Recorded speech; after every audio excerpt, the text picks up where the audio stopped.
What's up, y'all? Y'all listening to Oldheadz podcast where the legends get their airplay. This is Dre. I got Kev in the building. Right now, Zach is somewhere working, pushing some papers. But we got a special guest today. So we had to do this.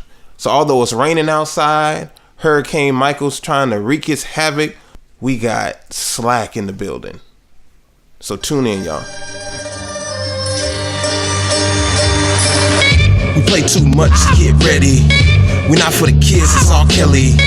We reppin' the culture before belly. On the lower side since they rock Pelly. Kevin the spot, straight chillin'.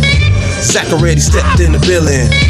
Dre always ready and willing. Oldheadz of the podcast are straight killin'. Top billin'.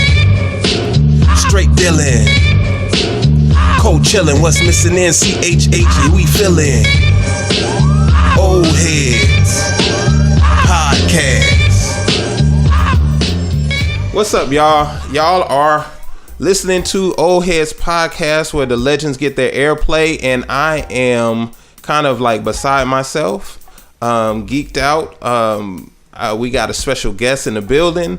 You want to introduce him, Kev? We got Slack. We got Slack from I.D.O.L in the building. Now, this is the thing about Slack. This is something Slack don't know. I say it was probably 90. Me and my brother, we had recently, gotten saved, and we had gotten to a point where we were independent enough to be able to go to our own church. So at this particular time, we went to West Angeles, right off of Crenshaw and what was that? Where is that at now? Crenshaw and Adams, over in that area. And when we got into the things of God, we were like, well, we got to be serious about this relationship. So one of the things that we did is we cut out all of our secular music. So we was like, we're only going to listen to Christian music from that point forward. But we still desired to hear Christian rap. We still desired to hear rap in general. So somebody presented us with a tape. And the tape was Explosion 2000 by this group called I.D.O.L that we knew nothing about. So Sundays after church, Crenshaw, like Crenshaw could be packed, people driving, playing their music loud. And I remember I was like 14 years old. And I remember getting into my brother's 81 Olds Cutlass Supreme. It was a white and black, and I think it had like burgundy interior. Man. And we would put in this tape, and we played this tape out. Like when we were driving down Crenshaw, we would turn that music all the way to 10, and we were proudly showing that we love God, but at the same time, the music that we was listening to, it was so fire. People was always asking us like who we was listening to. Let's go, Jim. Yo, what's up, fellas? What's going on, man? Yo, what's up, Black man? How you doing? Hey, yo, man, check this, man. I saw this dude, man, this dog and shit. Man, he just knocked it and went on by his business. Nah, man, you got slide. Suck your that, man. Read brothers, man. Brothers need to get one and settle down and quit tripping. You know, man. Yo, now this might sound kinda crazy, or maybe even strange, coming from the male species, but I get fired up, sick and tired of seeing these ladies, raising these babies, by themselves with no help from the bros, the first to take off their clothes, but the last to help with the load, hitting the road, I don't float, but it sure enough shows, stupidity, immaturity, hey, when you gonna learn accountability, or when you gonna learn just how to be a man, he takes a stand, you can't forget it, admit it, you did it. Get with it.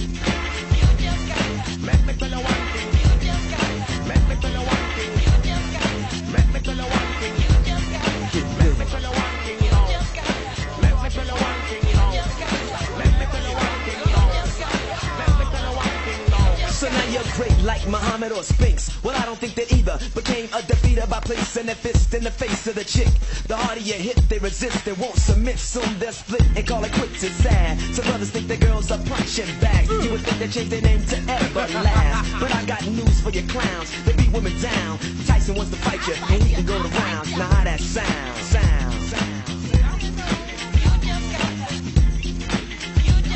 Get with it.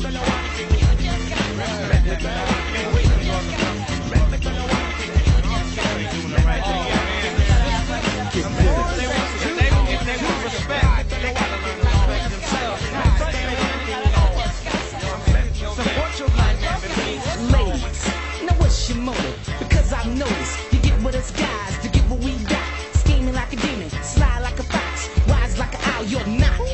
Cause my intuition, led by suspicion, tells me your mission and fishing a beat. Every brother that you meet, you use, abuse, or confuse. Gotta sing in the blues, you shit in the dick, faking like you with it. Y'all need to quit it and get with it. All of you girls that run around with mattresses on your backs, get down. Laying flat with any new jack or clown. Hot like a stove, out of control. Don't you know his brothers don't like cars that every other brother's drove? Crash cruise director, watch your step. My composure can be kept on. With it, you need to get down.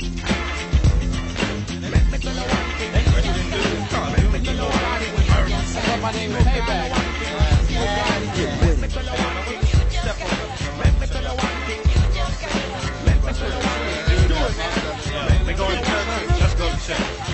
Now what I wrote, I hope will soak in your brains. Dudes and dames, to whom this pertains, you got to change the way you're doing things, cause it ain't kosher. God's exposure of this select subject was meant to correct. So put yourself in check with this concept that's crept and pep your step plus check. You're bobbing your head to get with it. That's the main thing. I gotta go back to God.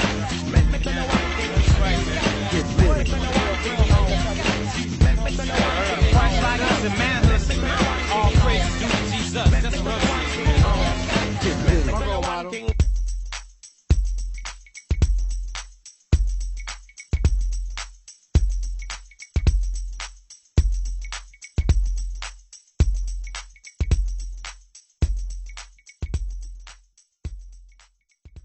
So from that point, I went on to my brother starting a rap group off of the music that he was listening to. And then when I got into my brother's group, then I was discovered by Stephen Wiley, who was a youth pastor of my old church. So all these years I've been rapping, this man is partly responsible because of the call that he answered on his life. So let's just give it up for one half of I.D.O.L King. Slack is in the building today. What's up, Slack? Building. How y'all doing, man? Doing good, man. Doing man. real good, man. Just real happy to talk to you. I thank God for the call that you answered on your life, because if you wouldn't have did it, then I don't know. Maybe I would have ended up rapping a different way. But one of the reasons why it happened the way that it did was because of the call that you answered. So I just want to say thank you, man. Thank you for all that you've done. Thank you for your consistency. I'm not calling a brother that don't no longer walk with the Lord. Yeah. You know what I'm saying? I'm calling somebody that's still strong. And, you know, I just appreciate what you're doing and what you continue to do. Oh, well, thank you for that, man. Yeah, I didn't know that, man. Yeah, I don't think I never told you. No, I never did. But yeah, it was you. It was you and CO, man. Mm-hmm. So let me ask you a question. So how did you come to know the Lord? Oh, that's a good question. CO, the other man, he witnessed. We were friends. He witnessed to me over time. Finally, I did go to church with him. It was a black church, which I had never really experienced that because I didn't grow up in church. And so I just kind of sat in that church for about a year. Probably about a year, and just sermon after sermon after sermon, not really not really doing it or seeing the need. But eventually I think the gospel got to me, the Spirit of God got to me, and I knew I wasn't saved. But if you were to ask me, I would have claimed Christianity. Gotcha. I wasn't a Christian though. And so I think one day I just knew, like I said, I wasn't saved. I knew I was going to hell, and I didn't want to go to hell. And I remember the pastor at that time at the church gave a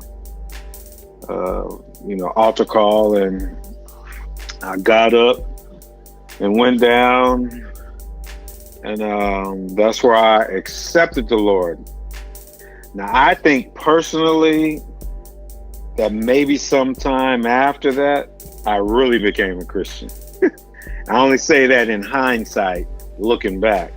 Got you. You know, knowing what the gospel is and all these things. But the Lord did work on me during it. And it could have been then, because you know, no one knows which way the Spirit comes. You know, Yeah. could have saved. You know, if we're looking for feelings and some miraculous event to be okay, I know I'm saved based on that. Then no, that didn't happen. But just more from a theological point of view, I was like, maybe I really embraced it later on, or maybe it just was growing into maturity and understanding more what I did back on that day. That's probably Got you. better. So between you and CO, and shout out to CO, is there a big age difference? No, we're probably about a year apart. And at that time, it was myself, CO, and his brother, Lord Byron. Yeah, Lord Byron. Okay. Yeah, but it's about a year between CO and I, and maybe 2 to 3, maybe between Lord Byron and myself. Okay. So how long between your first understanding of the gospel and receiving of Christ did it take between that time in the group forming? Like, how did that all come about? Well, here's the funny thing. Okay. We were already a group. Yo. Oh. I'm just putting it plain. When we started, I didn't start the group. I named the group, but I didn't start the group. CO started the group. I think his aunt kind of shared with him the gospel, some scriptures to read. He became saved during that period of time. He began sharing with us. But we were already kind of a group going around, but more like a positive group. You know, anti-gangs, and you from here, you know, back then, anti-gang, anti-drugs, you know, all that type of stuff. But it wasn't until, because we started in January we started in 1985, about December-ish. I didn't get saved to January of 1988. So he wanted to do it for God, and I was like, yeah, that's cool. Yeah, we can do it. I wasn't hating. Yeah. But I wasn't a believer, though. Gotcha. But it wasn't, I don't think it wasn't until I became a believer that our music got really, really biblically gospel-rooted, explicit, Christian, you know, like that way. In fact, I don't even think Lord Byron's been saved, his brother. Because he got saved a little later. So I know that's a weird history. That's not the prerequisite. Yeah. That's not a precedent. That's not the norm, how it should be done. I'm just giving you the reality of what it was. But once God got a hold of us, the very lightweight things we said about God became way more deeper. Because we always thank the Lord in music. Yeah. You know, it wasn't a thing not to thank the Lord. It wasn't an issue. But as far as being like ministry, because can an unbeliever really minister? You know? Yeah. I would say no. But this is all prior to our first album coming out, though. Gotcha. So I can't say that. This is prior to Explosion 2000. We're going to be real honest tonight and real plain. We're not going to come with a forked tongue. We're going to speak plain to you because Jesus loves you real, real, real, real hard. There is a place called hell. Yeah, but ain't nothing in hell I won't. The devil trying to tell me, but I tell him I won't do anything that I'm ready to come up show. Ain't nothing in hell I won't. Ain't nothing in hell I won't. The devil trying to tell me, but I tell him I won't do anything that I'm ready to come up show. Ain't nothing in hell I won't. Fresh out of bed, engaged in prayer. My petition was courage, now I'm ready to bear. Witness without the existence of fear. My vision is clear, there ain't nothing in hell. I won't tell a brother or sister that doesn't believe Jesus is Savior that they won't catch the vapors of hell. Cause the truth I must tell, there ain't nothing in hell I won't. Never ever know. You better never be a slave to possessions of material things and all that it brings. Cause ain't nothing in hell you won't. Ain't nothing in hell I won't. The devil try to tell me, but I tell him I won't do anything to get ready to come up short. Ain't nothing in hell I won't. Ain't nothing in hell I won't. The devil try to take me, but I tell him I won't. Do anything and nothing to come up show. Ain't nothing in hell I won't. I roll up to a party that's jumping like jumping beans, and in the front of the scene was a witch, y'all, with a crystal ball. But before she made a picture, said, "Witch, is there something in the hell you won't?" Catch a jock like slap for murder, word up to the mother. Brothers that step his way could slay, but God he obeys, 'cause ain't nothing in hell. One ladies man is what I am, so I don't respond to girls when they come on. Girls switching and swaying, B. I want you, my baby. That's what you're saying, Laying low to try to trap the COs, led by the spirit, not his head is below. 'Cause it is like he gotta carefully live, and I'll be afraid to tell a chick just what time it is. And take a stand where others don't, 'cause ain't nothing in hell you won't. Ain't nothing in hell I won't. The devil try to take me, but I tell him I won't. Do anything and nothing to come up show. Ain't nothing in hell I won't. Sing. Ain't nothing in hell I won't. The devil try to take me, but I tell him I won't. Do anything and nothing to come up show. Ain't nothing in hell I won't. Ain't nothing, ain't nothing, yo. Ain't nothing in hell I won't. Ain't nothing, ain't nothing, ain't nothing. Ain't nothing in hell I won't. LNP, FTD, leave no place for the WC. So this C, yeah, and he missing each other. Down the road, move, returning in a lead, yeah. Left for road, choking and fine smoke. Hell on do, no, that ain't no joke. Instead of hell, it's better if you crawl. In the lion's den with poke chop draw. Or better yet, slide and fall. Down a giant razor blade into a pool of alcohol. Why? 'Cause hell was never designed for man. Understand? The world is not my friend and my clique, and even though I'm in it, I'm not of it. Some people say they love it, they think it pulls power, but I pull power from the kingdom that's above it. You say you wanna know what hell's really like? Well, in a moment of silence, I'ma give you a fright. Think of the worst pain you ever had. Now hell's a million times as bad. Ain't nothing in hell I won't. The devil try to tell me, but I tell him I won't. Do anything and nothing to come up show. Ain't nothing in hell I won't. Sing. Ain't nothing in hell I won't. The devil try to tell me, but I tell him I won't. Do anything and nothing to come up show. Ain't nothing in hell I won't. Ain't nothing.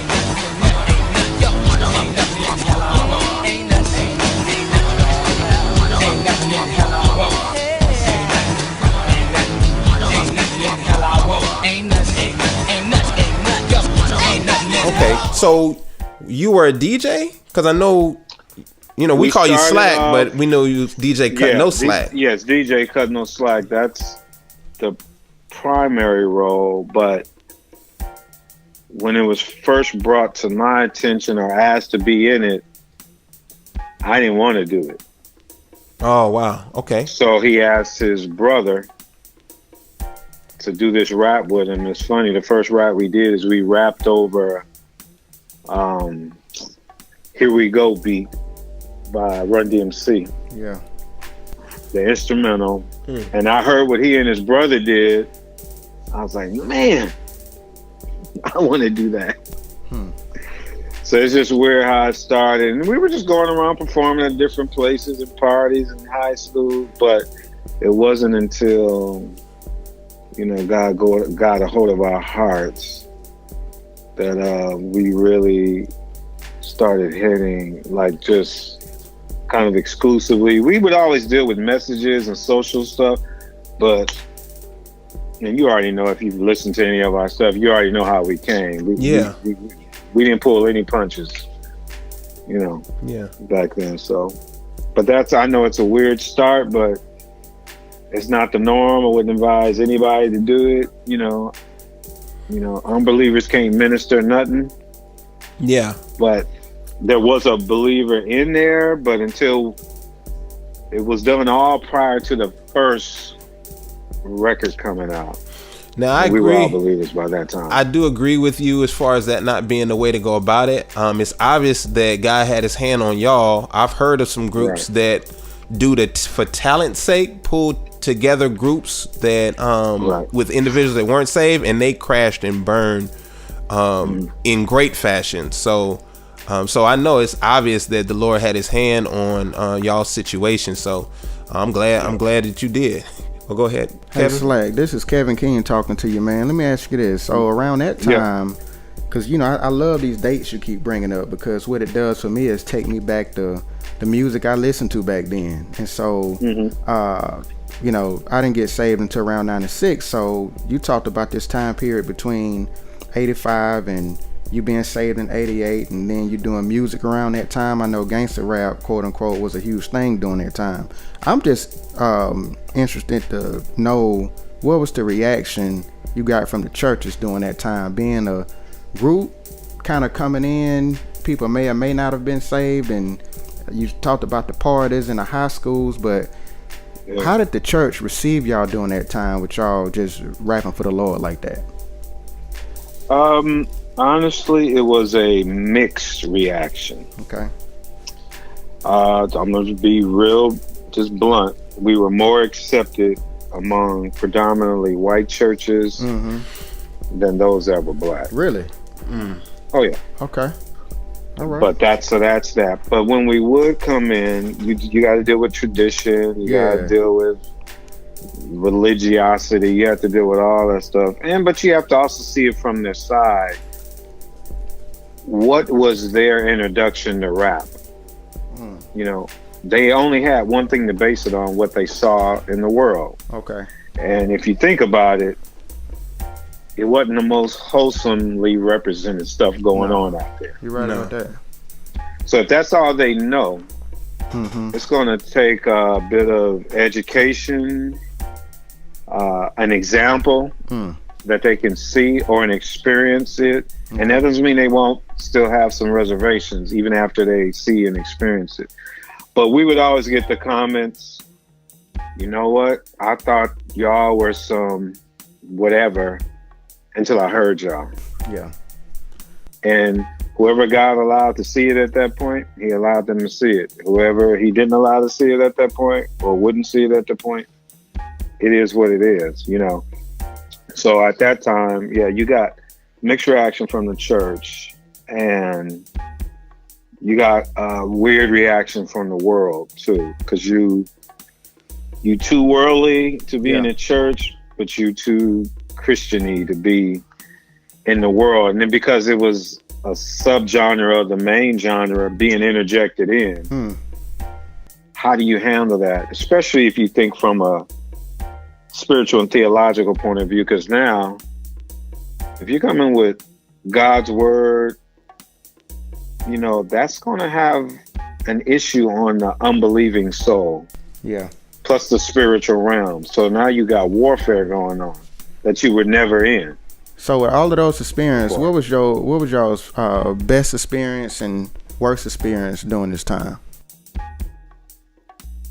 I think because we had started off as a local group in LA, we were doing music showcases and things like that, and I remember we were considered like the go-to group of this one showcase that we always used to do. Can you tell us what the showcase was? I'm trying to remember it. I don't remember the showcase. I remember we used to do it at this place called Carlos and Charlie's. Okay. I don't know, Epic he might remember that.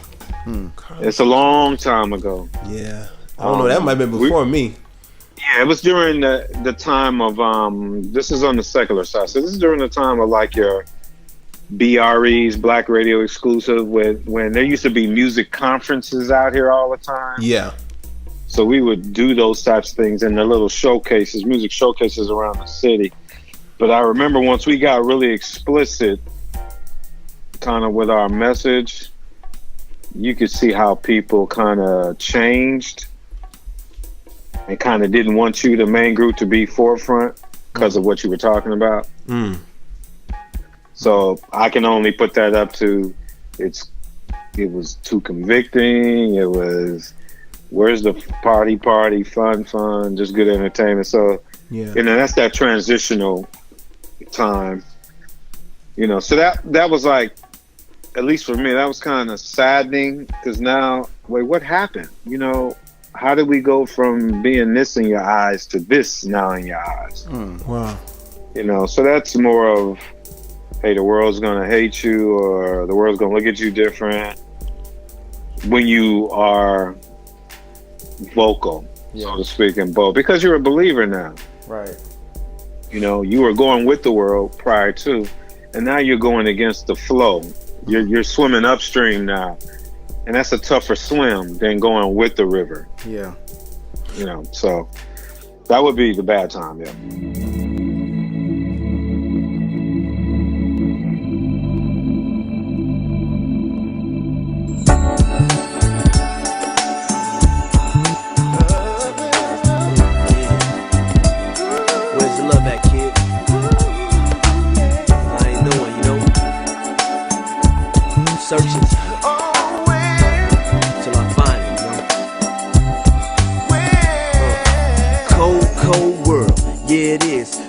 bomb is killing by Menendez kids. I wanna escape and fly away from the madness. So I hit the church to relieve my sadness.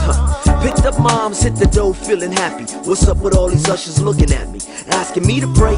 I paused like a comma till I realized the vibes I was getting was cause my clothes wasn't fitting. Me they judging, I'm trying not to hold a grudging. But if they ask me for that offering, I ain't budging. Call me stubborn, but was they loving? Cause when my mama was struggling, they didn't give her nothing.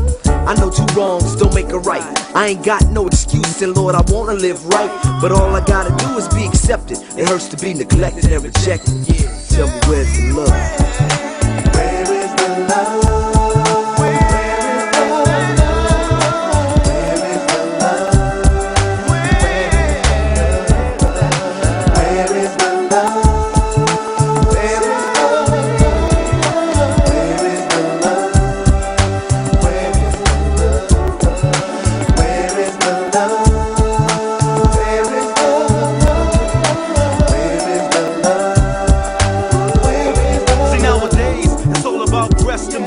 Making mad funds, packing burners. But when it's all said and done, hip-hop lacks the fun that it used to. Talk about somebody nowadays and they'll shoot ya.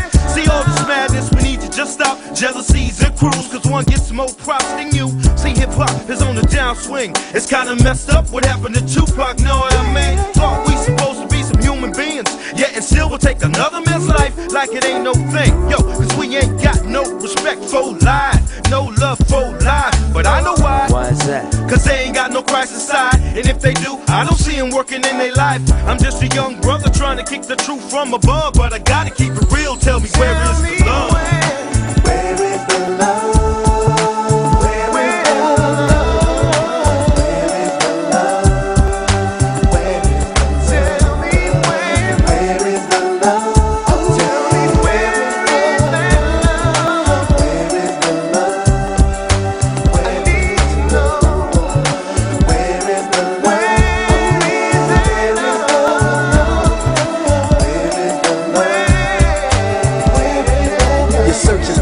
I can see it in your faces. Your wounds are many, so you need to lick.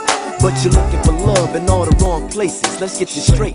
It's a void the God created you with. He's the only one that can fill it. His love is no breadth, depth, height, length, or limit. Man's love is selfish and conditional. So many isolate themselves and become suicidal. We say we love God, but hate his people, they moan. It's easy to love those that love you, but can you love those outside your comfort zone? Or does your neighbor homes only consist of those you dial on your cellular phone? So what you saying? Let go to God and give and serve and sacrifice your life. Love is not an option, but a command of Jesus Christ. If we'd accept him, we learn to love just like he did. Then people of this world wouldn't have to wonder where it is. Where's the love? Where is the love?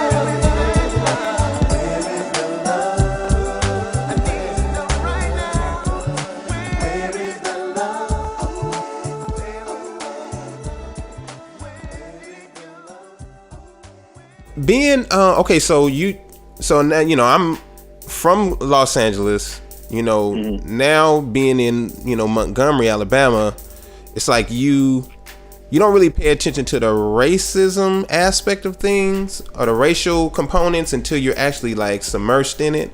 Being in California, we know it's more of a melting pot. But when you're talking about being accepted by white churches first, and oftentimes criticize or ridicule black churches, how did that make you feel? And were you even ready for that dynamic during that time? I think we were just so young and we didn't care. Okay. I mean, when you're young, but you still dealt with it.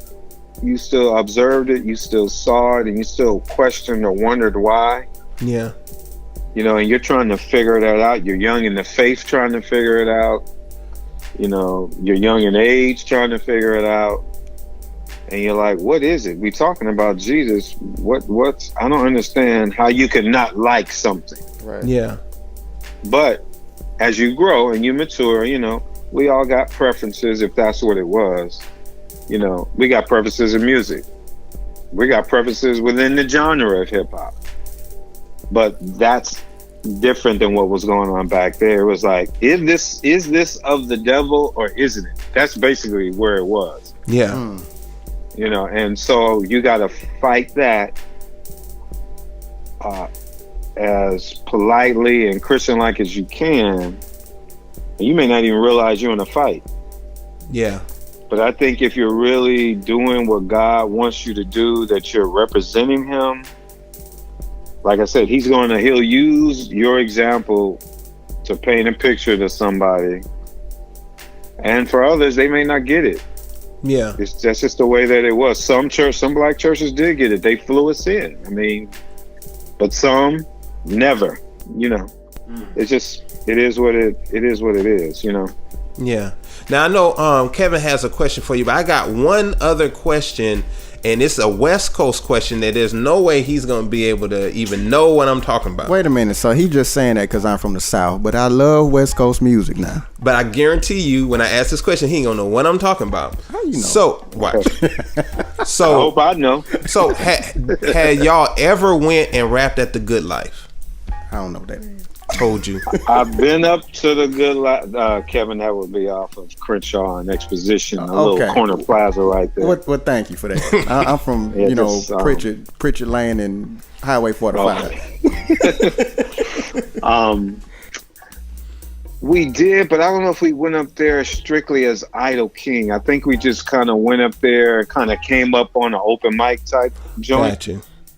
Okay. Because I've been there with, when Pigeon John was up there doing stuff, and there was a lot of groups up there actually. Because I would have seen it as a great opportunity. Like I didn't think this way during that time. We did. Yeah, it's an opportunity to minister. I think we did, but I don't think we went up there. Hey, I.D.O.L King's going to be at. It wasn't one of those things. I think we just went to it because it's in the city. Got you. You know, and we went up there, and I do remember. There were back then you were dealing with a lot of Nation of Islam and stuff like that. And I do remember rapping, and I do remember a guy that I knew was claiming Islam. I remember he was yelling out like myth. He was heckling, but not full blown heckling. Oh, okay. You know, and so I think even Pigeon John at that time he was sharing a little bit of the faith, but not like from an apologetical point of view. Yeah. But so I do remember that. So yeah, I have done it, but I can't say it's like we were invited, like some group. It was just, hey, let's just go. Whatever happens, happens. Yeah, I got you. You know. So it was the place to be. It definitely was a place to be, and I know it would have been, especially as an artist with the skill level that y'all had, as well as the biblical knowledge that you had, to be able to incorporate it, within your lyrics, that it was a perfect environment to share the gospel with people that were, if anything, using the music as an idol. You know what I'm saying? Yeah, you also have Project Blow. Oh yeah, Project Blow. I forgot all about that. Yep, you sure did. Lamert. Yeah, over in Lamert Park.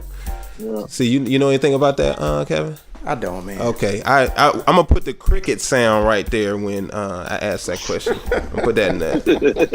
So you don't know, man. LA, man, it's just a whole different walk of life, man, and it's nothing like it. So, sometimes I get homesick, and now you start naming areas.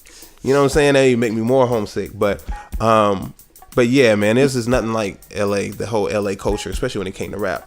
We were talking about as far as the transition. So now, like, how did y'all start recording anyway? I'll tell you, I was friends with DJ Cartoon, which from Freedom of Soul.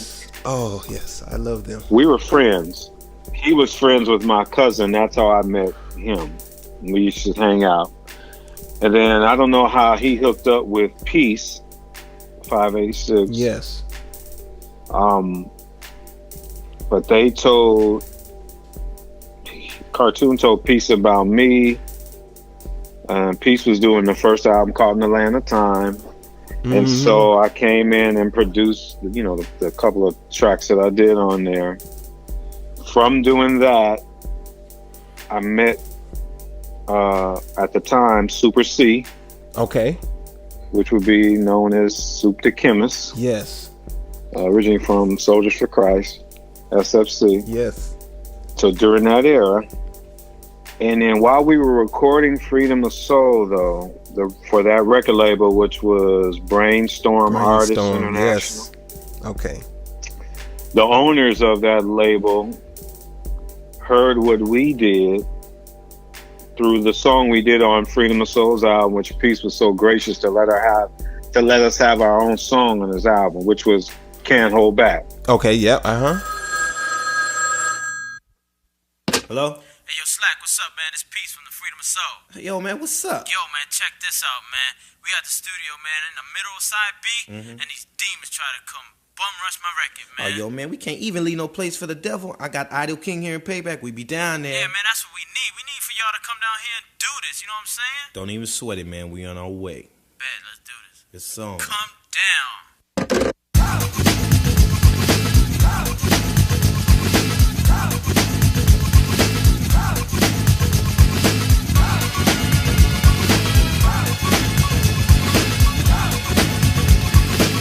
United we stand, divided we fall.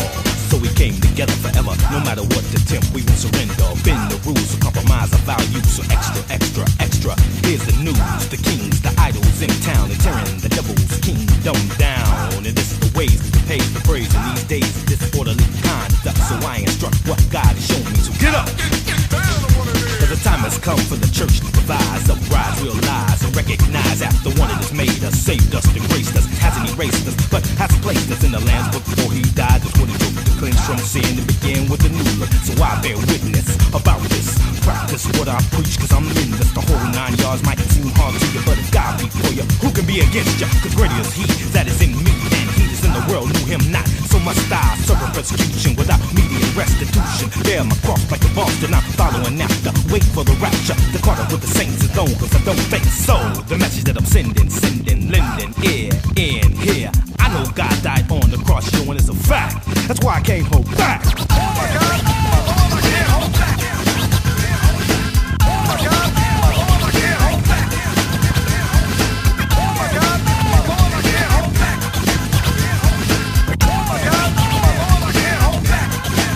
Every time I approach the microphone, the devil gets madder. Chicken in fear of a licking his demons scatter. High by fatter, cause there ain't nothing more dangerous than a COG that knows who he is in Jesus. A saint that's on a soldier, a believer, a light elected, chosen to call the deceiver. Respects it and fools us all. Subtle and slanderous, proud and deceitful, cowardly, wicked, but yes, he's restricted. His goose was cooked and his power was took by the day that either SUS. And when he died on Calvary, so now that we know fact from fiction, I thank God for CO. Search the scriptures to give you the picture, cause I'm tired of Christians living like prisoners. Oh my God, I can't hold back. Oh my God, I can't hold back. Oh my God, I can't hold back. Oh my God, I can't hold back.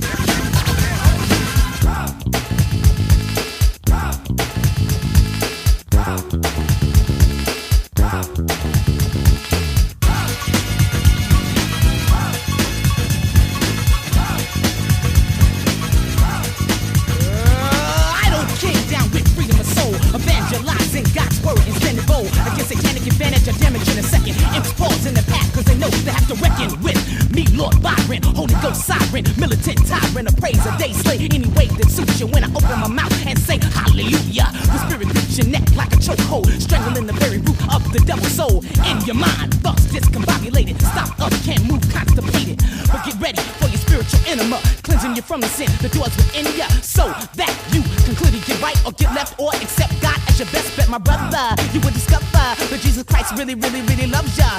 Yes, yes, y'all. To the beat, y'all. The Holy Ghost is falling on me, y'all. Hey, hey, hey, hey, hey.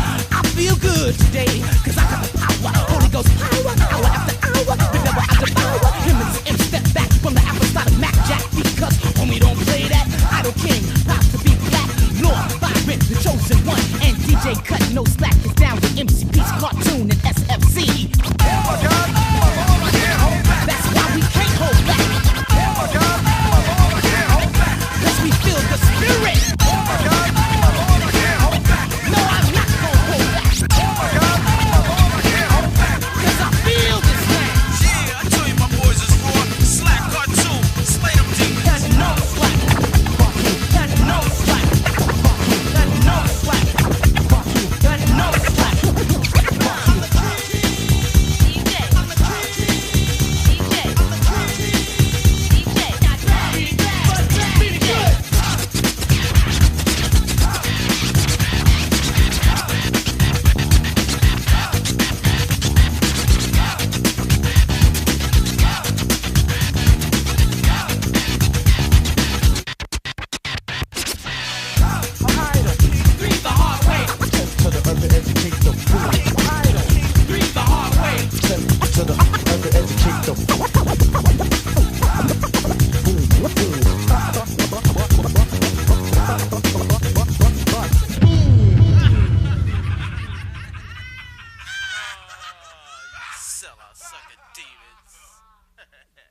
They heard that, and just during that whole recording process of Freedom of Soul's album, the record company, which one of the owners was the engineer, Gene Eugene, who he's passed away, but he said, "Hey man, you guys ever want to be signed? You ever consider it?" I said, "Yeah."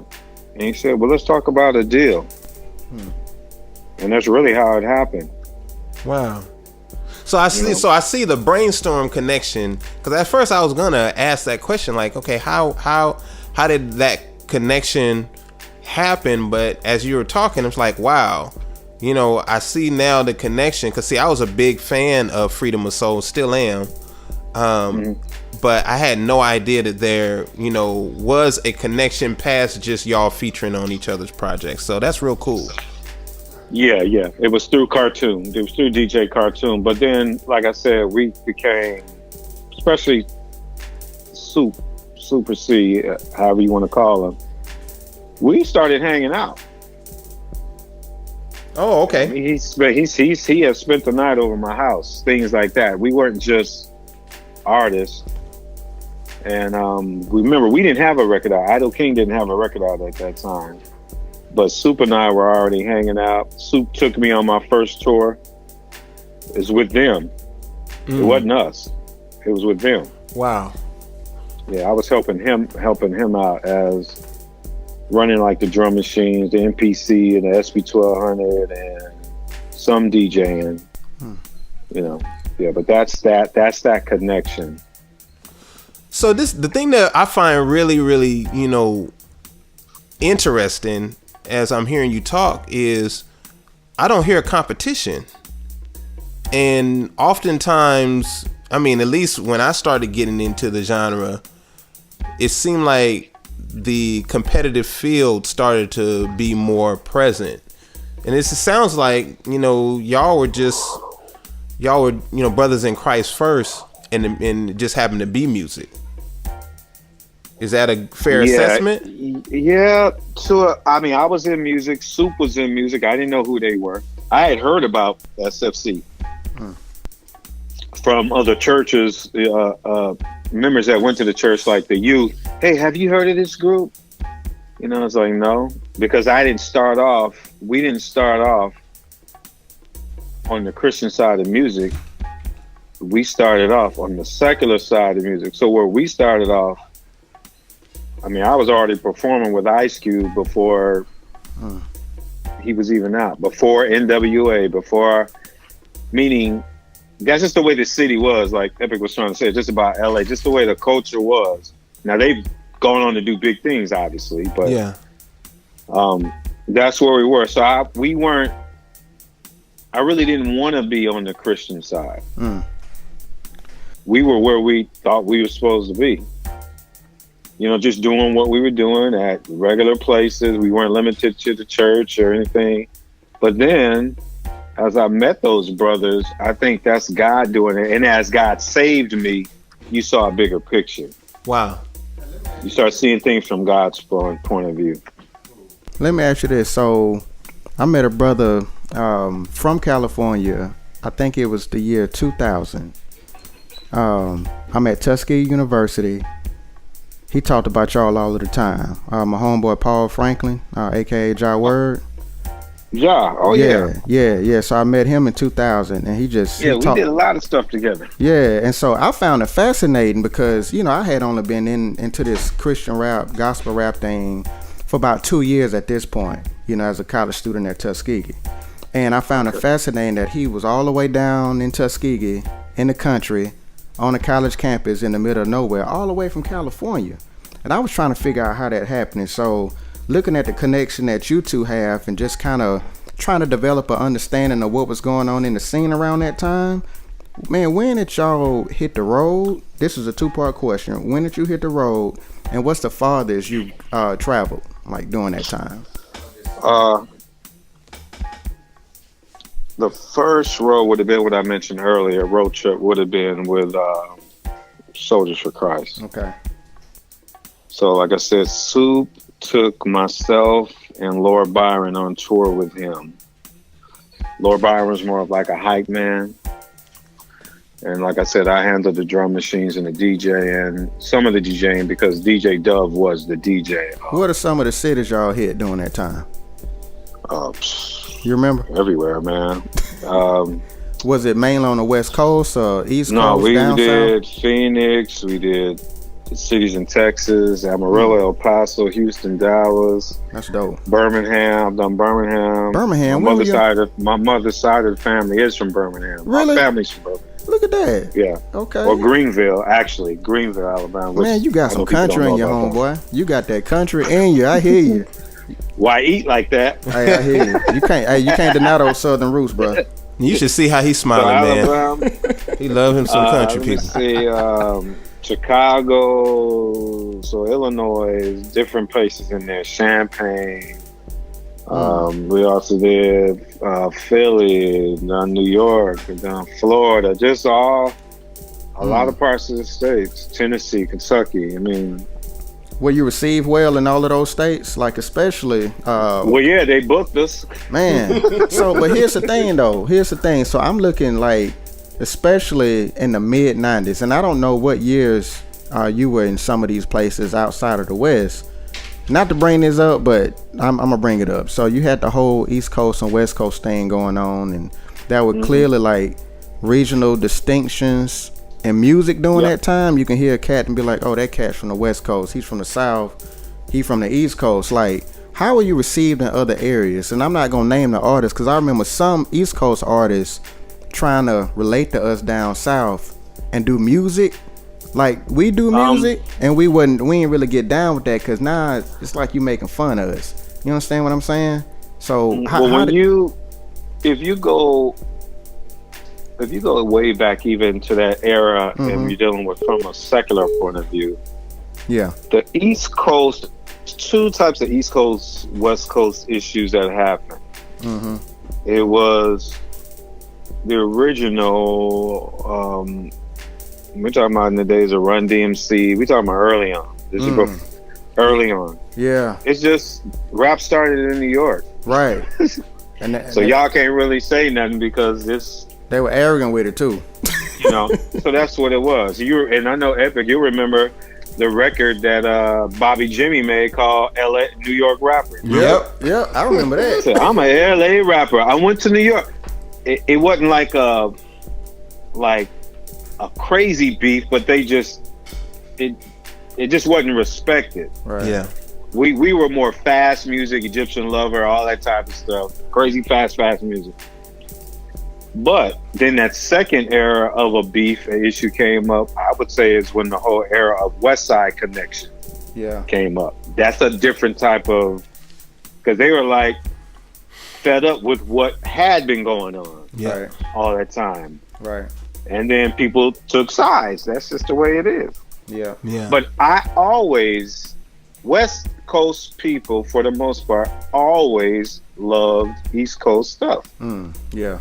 But it wasn't reciprocated. Yeah, you're right. First record I heard, that's how I got introduced to rap, was Sugar Hill Gang, Rapper's Delight. Yeah. I was hooked. And then if you take like Cool G Rap and DJ Polo and Rakim and obviously LL, Run DMC, Curtis Blow, Houdini, UTFO. I mean, you can go through all these groups. Roxanne Shante. We liked it. We did. We didn't diss it. Yeah, I remember Ghetto Boys getting in that because I think even though they were like Southwest, we still considered them, you know, Southern rappers, right? I remember when Do It Like the Geo came out and they dressed the whole East Coast deal, and I think Willie D said, everybody know New York is where it began, so let the ego blend in. You know what I'm saying? And I remember them addressing like the East Coast arrogance and not accepting any other music outside of the East Coast during that time. And I think those down south guys was like, man, look, we got something to say too. We want to be heard too. So. Yeah, like I didn't know too many groups secular wise. Yeah, okay. From the South, and when I'm including the South, some may want to include in Texas in that, some don't. You know, it all depends. I get it. But it wasn't. Now I knew there were definitely Christian groups though. Yeah. From the South, for sure. You had Texas, had PID, Apocalypse. Okay. So you had groups with a Southern twist to it. Right. You had Midwest, you had ETW, and you know, and then the Disciples of Christ. You know, you had them. Right. And then you have people down in Florida. And what you didn't hear a lot of was Christian groups from the East Coast. Because the Christian side of the genre was coming from the West Coast. That's what was pumping out the Freedom of Soul, Dynamic Twins, Super C, I.D.O.L King. I mean, Gospel Gang. You can just keep going. Right. The West was pumping it out. Right. Yeah, you know, but there were other groups in Texas like New Wine. Right. That whole crew. You had that whole great Lil Rascal. Right. Grapetree Records. So Grapetree. So you had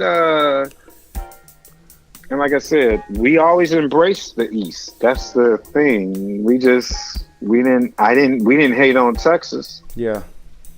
Because but that's just kind of where the industry was at the time.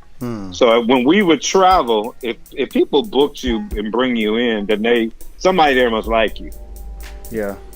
Yeah. And if it's Christian, I don't know if you can compare it to like the secular clubs, but if anything, it's more of, is this of the devil or not? If it came to churches and some of the elderly, not all. Yeah. Because some of the mothers and they like, man, there's something for my kids to listen to. Yeah. Like y'all are actually combating the darkness. I mean, so, you know, I wouldn't blanket everybody generation before me and just put them under one blanket. But yeah, that was an interesting time because I don't know. It's like it really didn't affect the Christian industry. Like Christian East Coast artists didn't like what, you know what I mean? It was more in the world. Yeah, that's good. For me, I didn't take sides, but if I had a preference, I love East Coast music. Right. I loved it. I love the beats, the underground of it all. You know, I like the West Coast too. Just my preference was East Coast. I got you. That's it. The funny thing now is that if we were talking about how Christian rap is now, then they probably would have been Christian rappers shooting at each other though.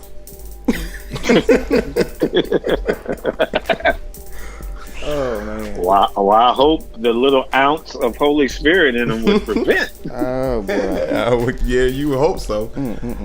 Well, look. Yeah. You're right. That has to deal with, and it all boils down to individuals, because God deals with people. We can deal with the genre and everything, but we can deal with the hearts of people and the hearts of artists. Because there was stuff happening back then that you would question, just not as prevalent, maybe because it wasn't as many groups. But it was stuff happening.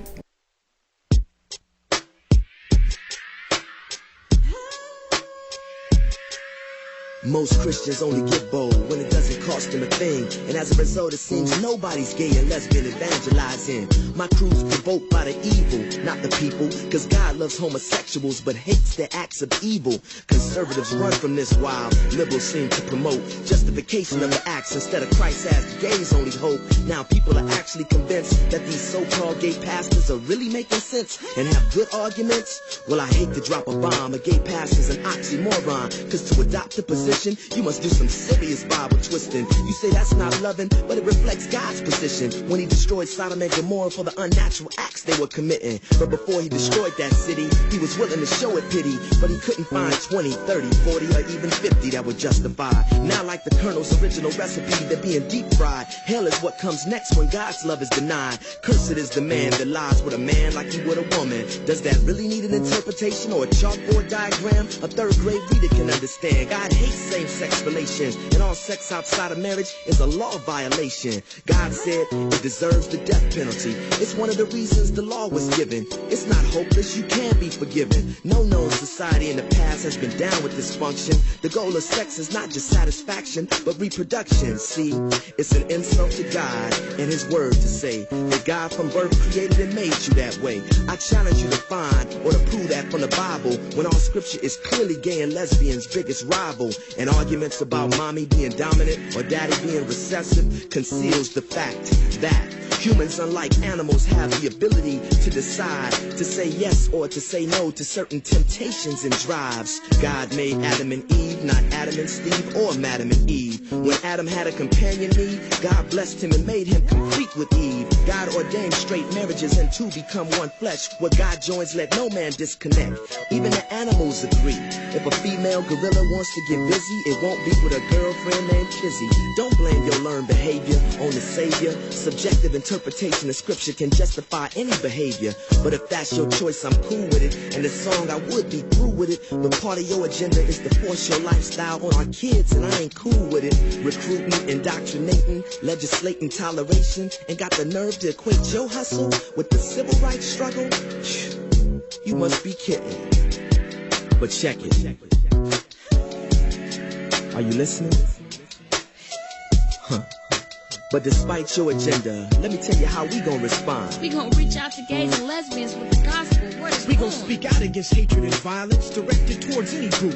Though others gay bash to those levels, we ain't go stupid. Though you want more than the right to privacy and are trying to convince society that you need legal protection, cultural acceptance undeniably. We won't discriminate, cause we're about bigoty's removal. But we're gonna vote against initiatives to try to mandate gay approval. We gonna do our best to ensure our lives reflect biblical morality, encourage biblical sex, and warn against homosexuality. We won't treat the gay lifestyle as a more terrible sin than adultery, bestiality, fornication, rape, or prostitution. We gon' love you like God does, but hate your sin. Cause true love doesn't ignore sin or the lives that it ruins. Cause true love speaks out in hope of helping those trapped. Even though our first reaction might be to pull back.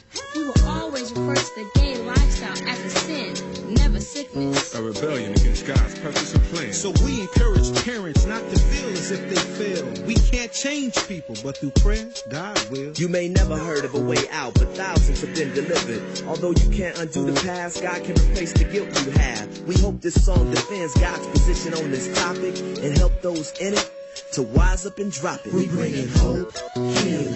We got the feeling after hearing this song. You say I was wrong, right with the Lord. We pray to get He'll bring healing to your hurt. When you repent, you'll get joy for your pain, forgiveness for your sin. He'll make your crooked path straighter, turn temptation into prayer. You can overcome. Victory is a process. We hope you hear our love. Hit your knees and confess your sins. We come in love.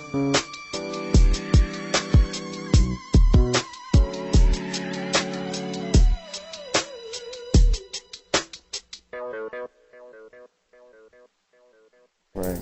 You know, artists take the money from the promoter, but don't show up for the show. So that don't help. That don't help gospel rap. Yeah. You know, at least that's what we was calling it back then. Yeah. Gospel record. Gospel rap. That's not helping the situation. But can you tarnish the whole genre because of that person's? Because if so, then you should tarnish all preachers. Yeah. for the misbehavior of some. You know what I mean? So yes, I hear you. That's just where it was back then. Let me ask you. You had brought up a name that I was going to ask you this question, especially since you just got a storied history, and then like as we've been looking at your Instagrams lately, we've been seeing how much connection you had just over the years with various different rappers. But this is a question I want to ask: is as you was traveling around, there was this like let me preface it this way. I was watching Roxanne, the documentary pic on Roxanne. Okay, so you remember at the very end when she came in contact with Nas? Okay, so how many times have you been out doing a show and you came in contact, whether the person was a child, whether they were not yet signed, like artists that you have came in contact with that went on to do big things? Oh man, kind of like just what you said. Now maybe we got to define big things. Okay, yeah, that's a good. But I'm just glad you said influence, that. Influence, definitely. There. But if you want to take one that's big, and I wouldn't take the credit for all that, but it definitely was some influence because he told me that. And that's Lecrae. Okay. This is before he's out. Y'all don't even know who he is yet. This is off his very, very first album, before he even did the first album. Dang, I'm so old, I can't even remember. You're an old head. It's all right. Real talk. Real talk. He gave me that CD. Okay. Himself. I first met him at Flavor Fest. Okay. And I remember us all talking. I said, "What you trying to do, man?" And this, in fact, Flavor Fest was before he gave me that CD. He said, "Oh man, I'm just trying to find somebody to put myself under the tutelage of cats like y'all and blah blah." Literally, that was a real conversation. And since then, he shared that conversation. He even shared that conversation with me in front of my pastor, which is one of them, which is Bobby Scott.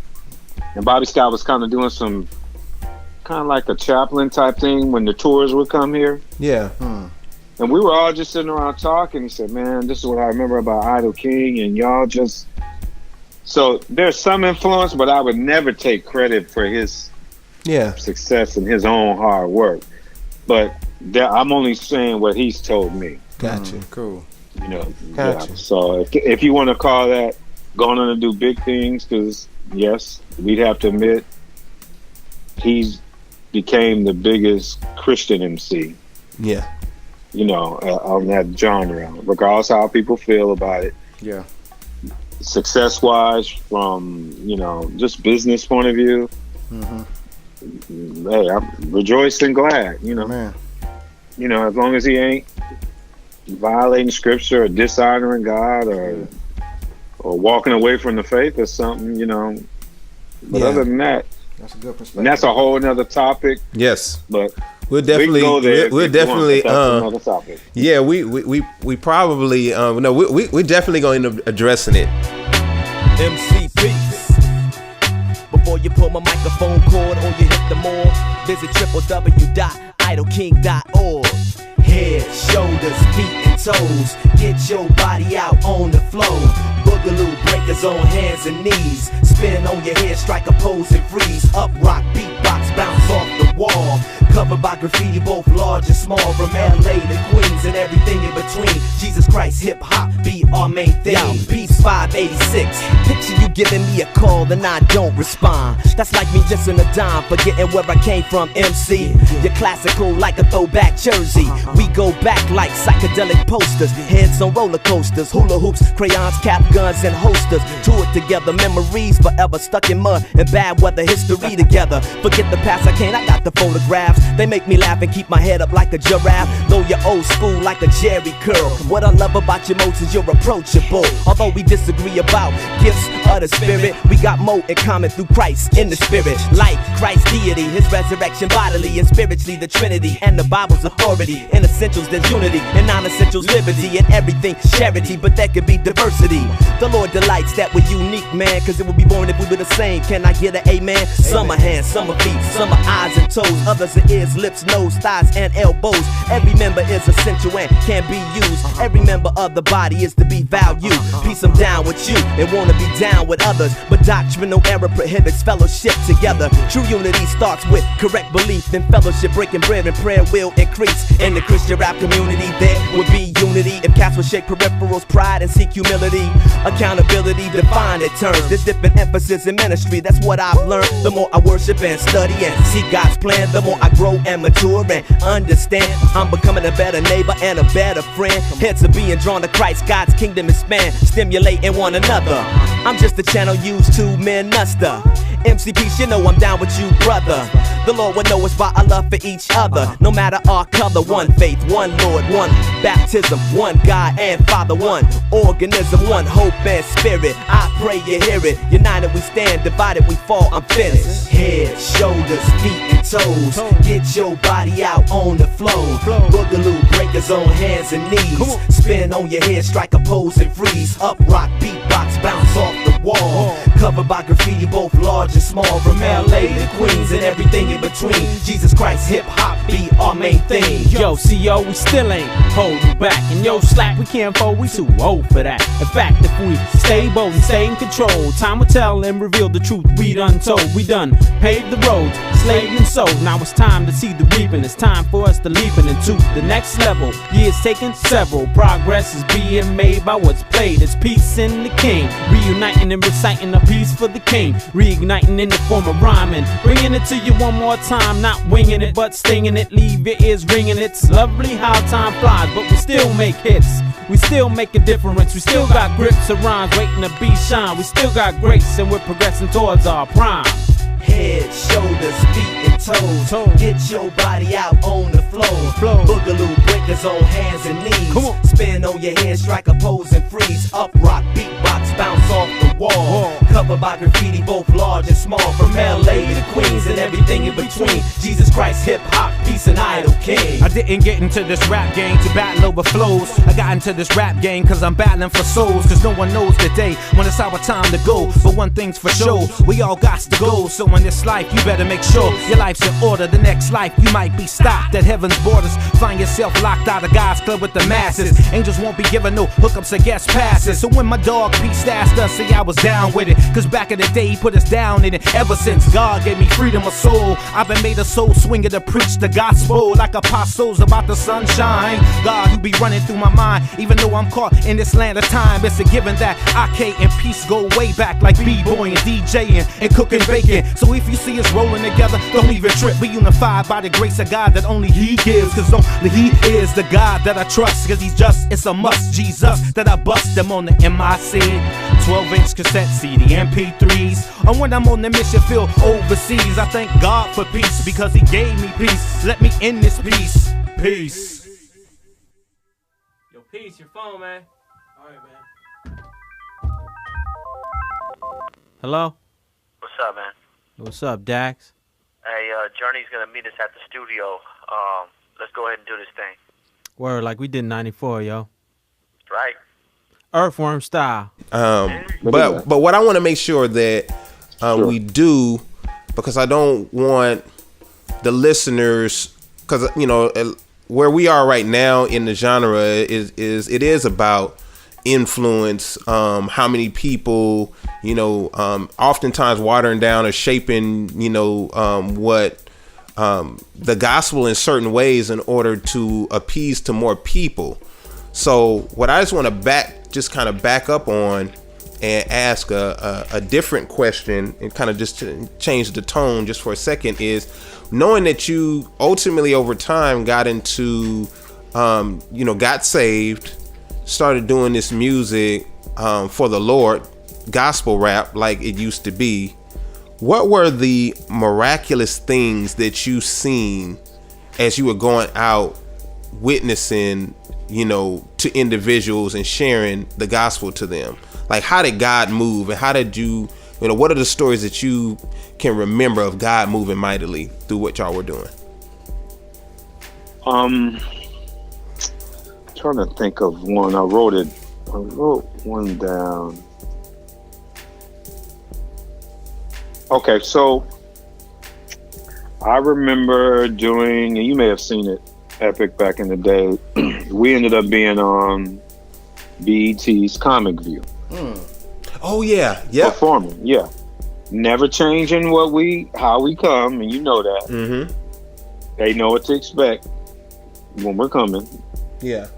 But it ended up being taped, and they used to rerun that stuff all the time. It was out here in LA at a place called Athletic Co-op. Oh, yeah. Okay, I remember that. This one off of Sunset. The one off of Sunset. Time, it was off of Sunset, yes. Yeah. That's where BET was filming the Comic View. And two things I remember from that day. I remember a woman coming up to me after we did what we did, and she was convicted. Oh, wow. Because, Comic View wasn't a Christian event. No. But we weren't limited to Christian events. We gonna go wherever is necessary to bring the message. Yes.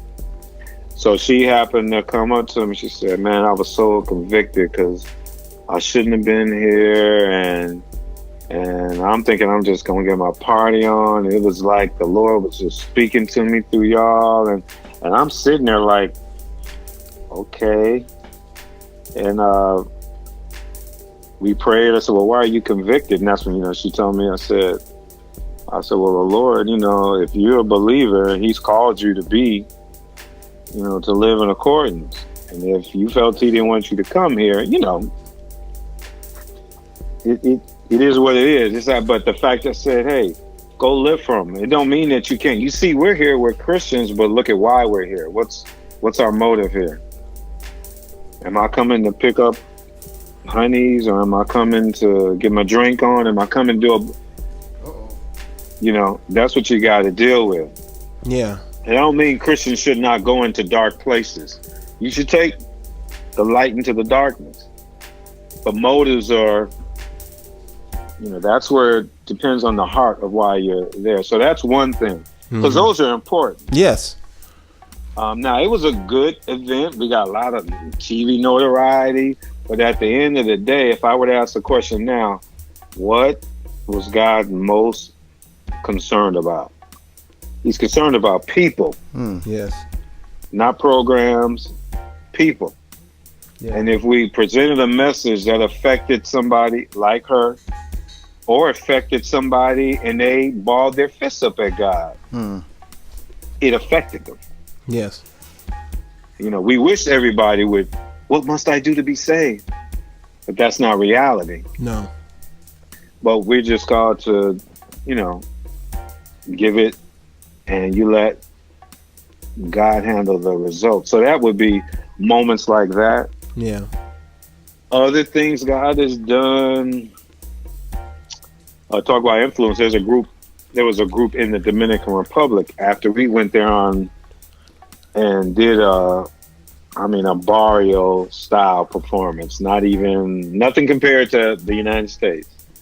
But there was a young ex-drug lord in the little audience. We were in the audience. It just happened to be a thing.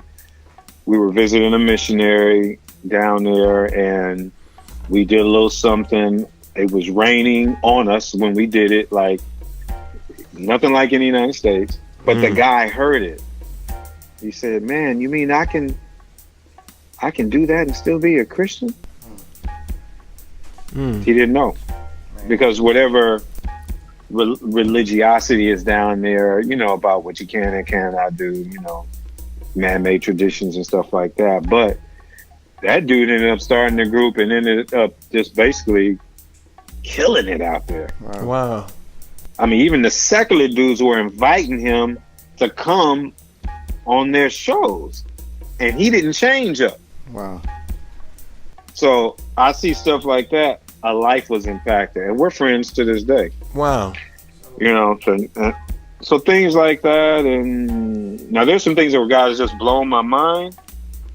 Yes. Denmark incident, because I know that's probably going to be one of the questions. Where have you gone? Denmark and Sweden, that's the furthest. But I remember being in Denmark, and I remember us, we weren't staying in any hotels. We stay at boarding schools. That's what they have a lot of out there. Some student would give up their room. We'd stay there. We do a concert at that boarding school to pay for our room and board type thing. And we would use it as a base to go out into the country and minister at different places, different other schools and stuff like that, and maybe a weekend festival. So we went this one year, we're staying in this one student's room.